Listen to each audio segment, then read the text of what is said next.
You think coming here was maybe a bad idea? I'm starting to agree with you. It really does seem like a strange place to find a Jedi Master. But still, there's something familiar about this place. I don't know, something out of a dream or something. I can't seem to... I keep getting the feeling like we're being watched. Away, put your weapon. I mean you no harm. I am wondering, why are you here? I'm looking for someone. Looking? Found someone, I would say. Right. Looking for a great warrior. Warrior? Wars not make one great. But come.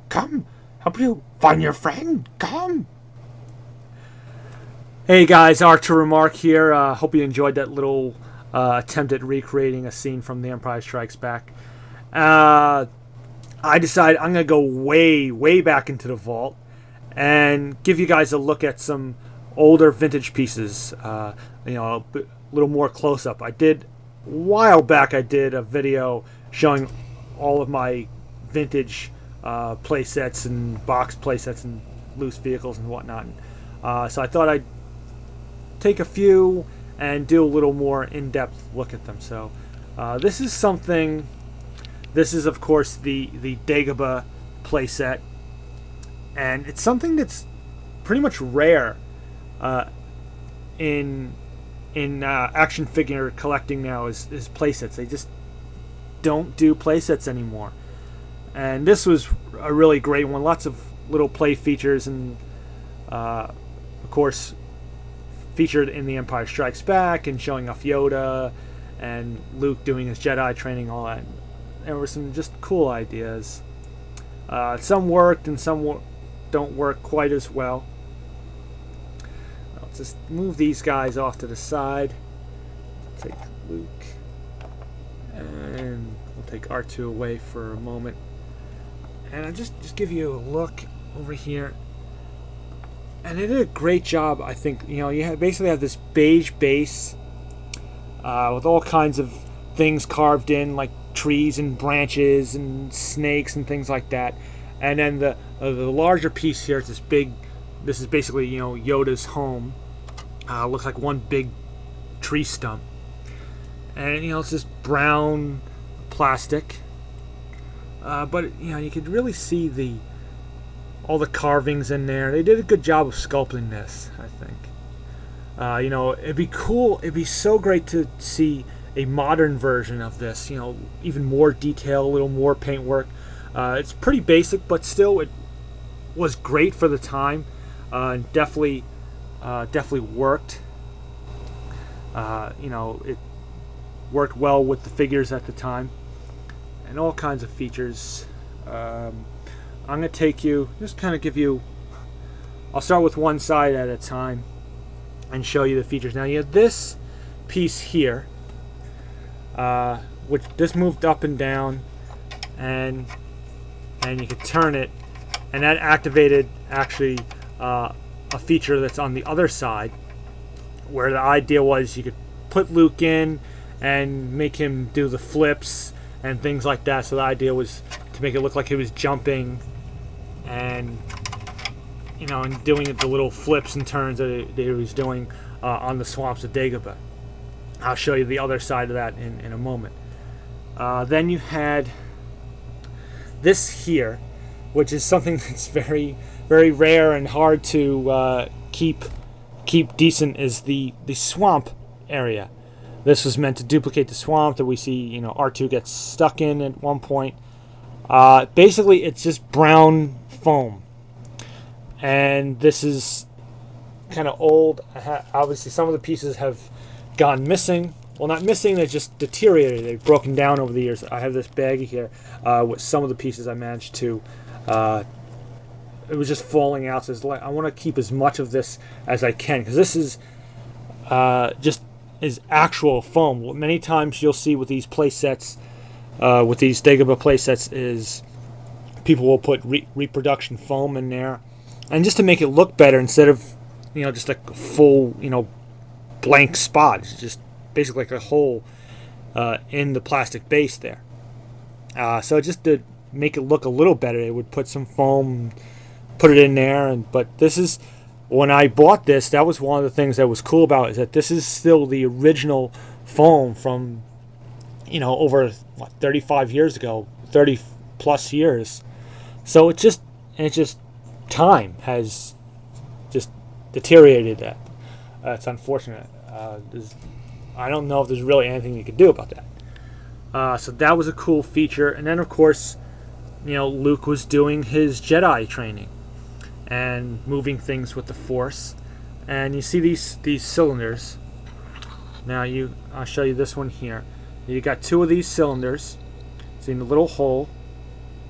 And these little things here, these brown things stuck up, and they had like a little knob, and that plugged into the hole here.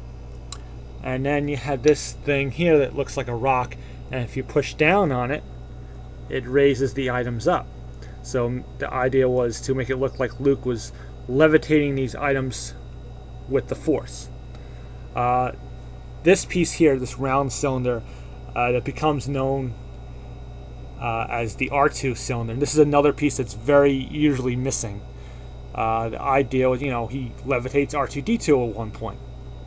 So you take R2, and he just sort of plugs in there. And if you just, that way he can stand up. So if you try to do it without that, he just wouldn't, it would just topple right over. But there you see R2, and then we push the little button, and whoa, the magic, the power of the Force, and R2 is magically lifted up. Okay. And let's see, we'll turn this around, and you'll see some of the other action features. Now I'm going to get in here. Let's see, hopefully you can see a little better in there. And molded in there, you have a little table, and there's like tree branches and other little snakes, and even you can see there's like a little bowl and like a little spoon or something. You can recreate the little dinner scenes. Like, why must you become Jedi? Well, mostly because of my father, I guess. Like, father, powerful Jedi was he? Powerful Jedi. Oh, come on, how can you know my father? You don't even know me. One thing with this base, I was gonna try and take the base off so I could give you a better look at this, but it's really in there, and I don't want to risk breaking them. I mean, you put these things together and they were meant to stay together. So then we turn it around. There you see here. And this is the piece I was talking about. This is a feature that doesn't work quite as well. Again, the idea, put a figure in there, and you can make it, the idea was to make it look like he was jumping and spinning around, like we would see him in, like we saw him doing as Yoda is training him. I tried putting a figure in there, it just doesn't hold it. So I think this piece is meant to be a little tighter, but it's sort of been stretched out of place. And then of course you have this feature where we see, we sort of see Luke and Darth Vader have a lightsaber duel. It's, it's like the dark side of the Force making an image of Darth Vader or something. I don't know. I never fully understood that scene. I still don't, no matter how many times I see Empire. And you have these, the pegs on these round slots here. And of course, you got the peg holes in the figure's feet. Like that. Or here's that Luke. And you can see the peg holes there. And you have these levers, and you just move them back and forth and in and out, and you could, recreate the lightsaber duel. With, of course, the infamous yellow lightsaber. And that's a mystery that I don't think we'll ever really know. Why is Luke's lightsaber yellow? Why? Why did we never see a blue lightsaber? So that was cool. So that worked really well, and that looked good. And that feature has been used, was used a couple other times on other playsets, I believe. And so it just, so you have sort of that two-sided look to it. This side featuring that, and then the other side you could do the training. And again, we'll sort of, it's hard to show her, but pretty much, you can get the idea from the other shot I gave you. Like I said, I didn't want to risk breaking this to take it off the base. So, but in all, a really cool play set. Lots of kind of play value, I think. You get, just sort of get our figures lined up here, and we'll just kind of just sort of place them in here, just so you get an idea of what it looked like with figures there. And like I said, little caves, and the figures could actually fit in this little cave. I'll show you that again. And you could play them in there. There's a little bit of room to move around, but not too much. So it's a great little set.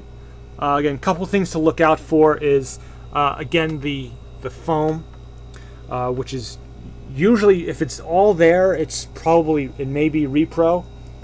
To find one of these sets with actual original foam is very tough, because it's just old. It's just going to deteriorate over time. It's just the way it is.